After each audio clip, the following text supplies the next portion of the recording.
ஒரு வீட்டில் துளசி மாடம் எங்கே இருக்கணும்னு பார்த்தீங்கன்னா, இந்த கன்னி மூலை அப்படின்னு சொல்லுவாங்க இல்லையா, அந்த மூலையில் நீங்கள் வைக்கலாம். இல்லைன்னா ஈசான்ய மூலை அப்படின்னு சொல்லுவாங்க, அந்த இடத்துலையும் நீங்கள் துளசி மாடத்தை வைக்கலாம். இல்லை எங்களால் வீட்டு நாங்கள் வாசப்படிக்கு நேராக துளசி மாடத்தை வைக்கலாமா அப்படின்னு நிறைய பேர் எங்கிட்ட கேட்டிருக்காங்க. கண்டிப்பாக வைக்கலாம். வீட்டு வாசலுக்கு நேராக, அந்த வாசப்படிக்கு நேராக துளசி மாடம் வைக்கலாம்.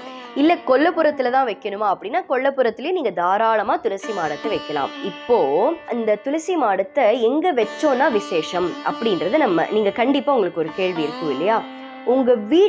உங்கள் வீட்டுக்கு வராங்க இல்லையா நிறைய பேர், அப்போ அந்த வீட்டில் உங்களை தேடி வரவங்களுக்கு அந்த துளசி மாடம் முதல்ல கண்ணில் படணும். அப்போனா எங்கே வைப்பீங்க? இந்த வீட்டு வாசப்படிக்கு நேராவோ இல்லை இந்த வீட்டு எங்கே அமைப்பு இருக்கோ அந்த இடத்துல நீங்கள் துளசி மாடம் கண்டிப்பாக வைத்தால் என்ன பலன்? துளசியில பாத்தீங்கன்னா பிரம்மா, விஷ்ணு, சிவன் 3 பேரும் இருக்காங்க. அதே மாதிரி துர்கா, லக்ஷ்மி, சரஸ்வதி 3 பேரும் இருக்காங்க. எப்படி அப்படின்னு நீங்க கேட்கலாம் இல்லையா? அந்த துளசி செடியோட வேர் இருக்குல்ல, அதுதான் பிரம்மா. அந்த வேரும் மண்ணும் ஒரு இடத்துல மீட் பண்ணும் பாருங்களேன். அந்த துளசியோட வேரும் மண்ணும் ஒரு மீட் பண்ற ஒரு இடம் இருக்கும், அதுதான் விஷ்ணு. அந்த மேல் நோக்கி துளசி செடி வருது இல்ல, அந்த இதழ், அதெல்லாம் சிவபெருமான்.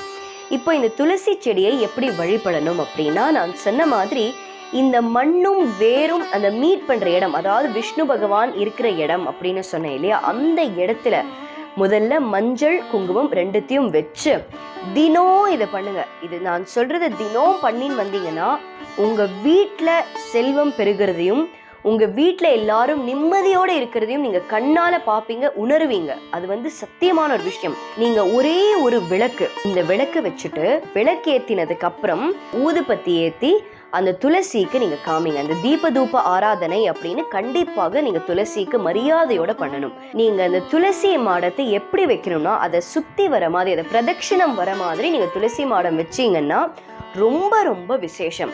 ஸ்கிரீன்ல பார்க்கக்கூடிய இந்த ஸ்லோகம், நமஸ் துளசி கல்யாணி நமோ விஷ்ணு பிரியே சுபே நமோ மோக்ஷ பிரதே தேவி நமஸ் சம்பத் பிரதாயினி அப்படின்னு இந்த ஸ்லோகத்தை நீங்க சொல்லிண்டே அந்த துளசி மாடத்தை 3 தடவை குறைஞ்சது நீங்க சுத்தி வரணும்.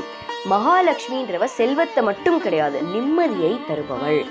நீங்க இந்த விளக்க தினம் ஏத்திட்டு வாங்களே, உங்களுடைய வீட்டில் அவ்வளவு நிம்மதி ஏற்படும். இந்த ஃபேமிலி ப்ராப்ளம்ஸ் எல்லாம் போய் எல்லாரும் வீட்டில் நிம்மதியாக இருப்பீங்க. அதுதான் இந்த துளசியோட பவர்.